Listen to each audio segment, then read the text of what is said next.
بسم اللہ تعالی قول مولا علی علیہ الصلاۃ والسلام، جس پر گناہ قابو پالے وہ کامران نہیں، اور شر کے ذریعے غلبہ پانے والا حقیقتاً مغلوب ہے۔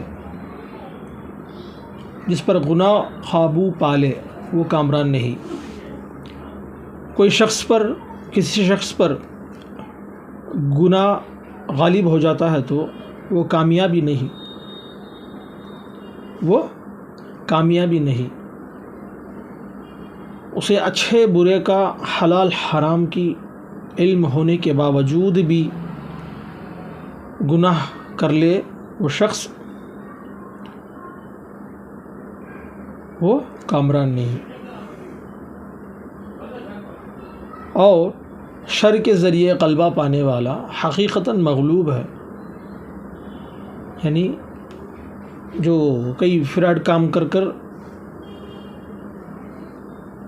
جو جیت ہو جاتے ہیں، حقیقتاً وہ مغلوب ہے، یعنی غلطی راستوں سے کسی فیلڈ میں جیت جانا وہ فائدہ نہیں۔